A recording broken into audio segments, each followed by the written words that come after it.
आंदोलनाअंतर्गत tractor मोर्चा काढला। आज मराठवाड्यात तालुकानिहाय ट्रॅक्टर आणि बैलगाडींचे मोर्चे आहेत आणि हे मोर्चे क्या हुआ तेरा आंदोलनात आहे। सरकारला आम्ही क्या हुआ तेरा वादा हा प्रश्न केलेला आहे। निवडणुकीच्या वेळेस कर्जमुक्तीचा वादा केलेला आहे, इन्शुरन्सचा वादा केलेला आहे, अन्नदाता बनेल ऊर्जादाता म्हणजे वीज आणि सौर ऊर्जा देण्याचा वादा केलेला आहे, हमी भाव देण्याचा वादा केला आहे, शेतकरी सन्मान योजनेतून 15,000 रुपये द्यायचा वादा केला आहे। पण यातले कोणतेही वायदे पूर्ण झालेले नाही। उलट याच्या विरोधात प्रतिक्रिया राज्याच्या मंत्र्यांनी दिलेल्या आहे, मुख्यमंत्र्यांनी दिला, उपमुख्यमंत्र्यांनी दिलेल्या आहे। याचाच अर्थ निवडणुकीला तुम्ही वादे केले होते हे तुम्ही विसरलात आणि म्हणून पुन्हा एकदा तुम्हाला आठवण करून देतो आम्ही क्या हुआ तेरा वादा म्हणून शिवसेनेनं संपूर्ण मराठवाड्यात आंदोलन पुकारलेलं आहे। काल राज्य सरकारने प्रभाग रचनेचे आदेश दिलेले आहेत अ ब क या महापालिकेला, पण मुंबई महापालिकेचे मात्र प्रभाग तसेच ठेवलेले आहेत आणि इतर वगळायला सांगितलं। असं नाही आहे, सगळे जशीच्या तसेच राहतील। मुंबईची रचना जशी तशीच राहील। ज्या ज्या महापालिकेच्या भौगोलिक सीमा बदलल्या असतील तिथले वॉर्ड बदलले, ज्या भौगोलिक सीमा बदललेल्याच नसतील तिथले वॉर्ड काही बदलतील असं मला वाटत नाही, बदलणारच नाही। काय तुम्हाला गोळ वाटत नाही? नाही काय गोड नाही। बरं, मी खिशात पैसे घेऊन बसतो काय असं अजित पवारांनी शिवसेनेच्या मंत्र्यांना सुनावलेलं आहे त्या शिवसेनेत। खरं बोलले अजितदादा, कारण ज्यावेळेस उद्धवजींचं सरकार होतं त्यावेळेस हेच लोक अजितदादा निधी देत नाही, अजितदादा हे देत नाही म्हणून बोंबलत होते, ओरडत नाही बोंबलत होते। आता त्याच अजितदादाबरोबर तुम्हाला बसावं लागतं। निश्चित अजितदादांनी या लोकांची, विशेषतः आमच्यातल्या गेलेल्या गद्दार लोकांची कोंडी पुन्हा एकदा केलेली आहे। छगन भुजबळ पुन्हा नाराज असल्याच्या चर्चा आहे। राष्ट्रवादीच्या वर्धापन दिनाला ते पुन्हा गैरहजर राहिले तर अजित पवारांनी म्हणालं काही नेते आले नाही गेले तर ठीक आहे, उडवा सरकार। तुम्ही कसं बघताय या सगळ्याकडे? याच्यातून हे स्पष्ट होतं, जर भुजबळ साहेब त्याला गेले नसेल तर भुजबळ साहेब काय राष्ट्रवादीच्या कोट्यातून नाही तर भारतीय जनता पार्टीच्या कोट्यातून मंत्री झाले की काय, अशा प्रकारचं मला असं वाटतं प्रश्न निश्चित उभा राहू शकतो। पण मला माहिती नाही भुजबळ साहेब का आले। देवेंद्र फडणवीस हे माझी बाप नाही, ठाण्यात असे बॅनर झळकवले आहे आणि ठाकरे गटाने म्हणजे तुम्ही नितेश राणेंना डिवचलाय, तुम्ही हे बॅनर झळकवलेले आहे नितेश राणे आणि ठाकरे गटाने। बरोबर आहे ना। आता नितेश राणेचे बाप नारायण राणे साहेब आहेत, सगळं असताना फडणवीस कुठून बाप लागला त्यांचा हेच आम्हाला कळालं नाही। बडगुजरांना पक्षात घेऊ नका असं सीमा हिरे म्हणतायत आणि त्यांनी फडणवीसांची भेट घेतली त्यासाठी। बडगुजर तुमच्याच पक्षात नाही गेले म्हणून विचारतो। आता मला वाटतं बडगुजर कुठे जातील, कोणत्या पक्षात जातील हा त्यांचा प्रश्न आहे। आणि भारतीय जनता पार्टीनं अनेक लोक ईडी बीडी जेलमध्ये गेले, पवन करून घेतलेले। हीच भारतीय जनता पार्टी, कोणता कुत्ता सलीम कुत्ता बरोबर बडगुजर आहे, हीच भारतीय जनता पार्टीनं प्रचाराचं रान उठवलं होतं। आता आहे तो त्यांचा अंतर्गत विषय तो होईल। वाघ्या कुत्र्याचं ते पुन्हा प्रकरण तापत चाललं आहे। पुणे पोलिसांनी नोटीस पाठवल्यात काही संभाजी पोलिसांना। मला असं वाटतं याच्यात इतिहास संशोधकांनी योग्य तो निर्णय घेतला पाहिजे। कोणत्याही राजकीय पक्षांनी किंवा कार्यकर्त्यांनी याच्यात लक्ष देण्यापेक्षा जे काही विषय असेल इतिहासामध्ये त्या पद्धतीनं संशोधकाचं मत लक्षात घेऊन याच्यात भूमिका घेतली पाहिजे। संजय राठोड यांच्या खात्यात बदल्यांमध्ये प्रचंड अनियमितता दिसून येते आहे। कोट्यावधींचा खेळ सुरू आहे। अनेक अधिकारी कार्यकाळ संपल्यानंतरही खुर्चीवर बसले असल्याचा आरोप होतो संजय राठोड। अनेक प्रकार आहे, आता एक प्रकार सांगितला तुम्ही।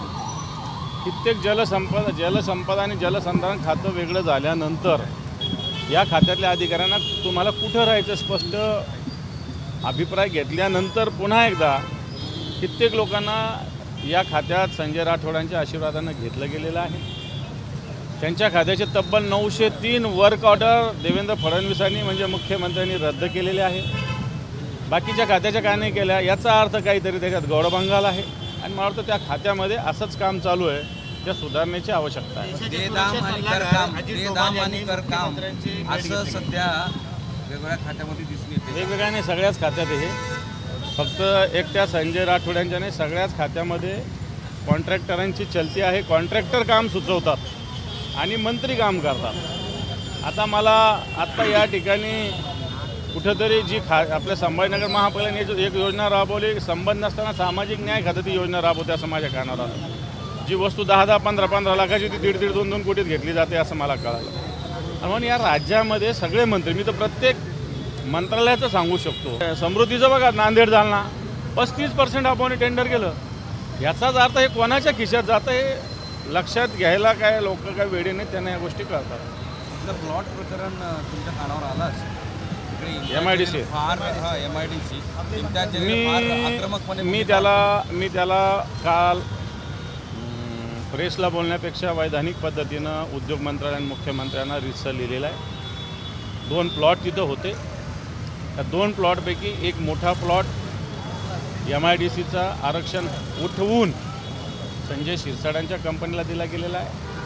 खरं तर जो प्लॉट आरक्षण उठल तिथं जवळपास 250 व्हेकल्स 4 व्हीलर्स म्हणजे ट्रक्स बसू शकतात. जो दुसरा उरला ह्या 80-90 ट्रक्सचा आहे. आताच्या घडीला शेंद्रा MIDCची वाढ बघता इथं हे 2 प्लॉटसुद्धा पार्किंगला पुरणार नाही अशा प्रकारची स्थिती आहे. असं असताना हा प्लॉट दिला गेला, हा याच्यातला एक मुद्दा. दुसरा मुद्दा याच्यातल्या आर्थिक विषयाचा मुद्दा आहे. कारण जर 6 कोटी रुपये ज्यांचे 25 लाख खिशात आहे ज्यांच्या त्याला 6.25 कोटी रुपये बँक कर्ज देतं. हा एक बँक शेतकऱ्याला 25,000 50,000 1 लाख द्यायला मागे पुढे पाहते, परंतु यांच्या खिशात 25 लाख आहे. तर शेतकऱ्याची जमीन 10-10 20-20 लाख नव्हे तर कोटी 2-2 कोटीची असते, तरी 2 लाख 5 लाख बँक द्यायला नकार देतात. आणि एकीकडे यांच्याकडे 25 लाख असताना 6.25 कोटीचं कर्ज दिलं जातं. आता हे जे पैसे हे तुमच्या इलेक्शनच्या शपथपत्रात दाखवले नाही असा माझा आरोप आहे. आणि म्हणून हे 2 प्रकारचे विषय आहे. रिझर्वेशन हटवणं एक स्वतंत्र विषय आहे आणि दुसरा आर्थिक गैरव्यवहार हा स्वतंत्र विषय आहे. निश्चित याविषयी मुख्यमंत्री आणि उद्योगमंत्र्यांना आम्ही पत्रव्यवहार केलेला आहे. विधिमंडळाचं अधिवेशन येतं आहे, यावेळेस निश्चित ही भूमिका आम्ही मांडू. राष्ट्रीय सुरक्षा सल्लागार अजित डोभाल यांनी काल मुख्यमंत्री देवेंद्र फडणवीस यांची भेट घेतलेली आहे. महाराष्ट्रात त्यांनी भेट घेणं एक अनेक विषय समोर येत आहे. मला असं वाटतं भेट घेणं काय वेगळं नाही, कारण आपलाही अरबी समुद्राला लागून आपल्या सीमा आहे. आपल्याकडे कसाब आला होता आपल्याला चांगल्या पद्धतीनं लक्षात आहे. आणि या सगळ्या विषयावर सागरी किनाऱ्याचे असं विषय असू शकतो किंवा नसला तरी राष्ट्रीय सुरक्षा सल्लागार हे राज्याच्या मुख्यमंत्र्यांशी चर्चा करतात. ते त्याच्यात नवीन कडूचं उपोषण सुरू आहे, 4था-5वा दिवस आहे. आणि आता ते घरांनी पण त्यांना समर्थन द्यायला जातात. पण उपोषण 5वा दिवस सोबत असणारे अशा पद्धतीने विरोधात शेतकऱ्यांसाठी उपोषणासाठी योग्य मागण्या आहेत, परंतु बच्चू कडूंनी सत्तेत होते त्यावेळेस या मागण्यांसाठी आवाज दिला होता का हा सुद्धा प्रश्न जनतेच्या मनात निर्माण होतो. परंतु बच्चू कडूंनी ज्या भावनेनं उपोषण ठेवलं मला असं वाटतं त्याला एक नैतिक स्वरूपात जनतेचा पाठिंबा मिळतो. एक अखेरचा सामाजिक प्रश्न विचारतो. इंटरनेट समाजात खूप पाडतं आहे, भेदभावाची दरी रुंदावते, सरन्यायाधीश बनत आहे देशाचे असं. इंटरनेट कशा पद्धतीनं समाजात भेद पाडतं मला माहिती नाही, परंतु आज तर काळाची गरज आहे. नेट वगैरे याचं सगळं आवश्यक असलं पाहिजे. निश्चित अशा पद्धतीने समाजात भेद पाडणारे काही विषय असेल तर ते लक्षात आलं तर त्याला थांबवलं पाहिजे, एवढंच माझं म्हणणं आहे. मुंबई पूर्णपीठाकडे आजपासून मराठा आरक्षणावर सुनावणी आहे. हायकोर्ट बेंच मुंबईत आहे दिल्लीत आहे, मुंबईत हायकोर्ट. आता दोन्ही बाजूनं याचिका आहेत. त्या उद्धवजींच्या काळात हे सांगत होते की कायदेशीर लढाई लढू शकते. आता कायदेशीर लढाई हे सरकार कशा पद्धतीनं लढतं याच्याकडे मराठा समाज मोठ्या आशेनं बघतोय.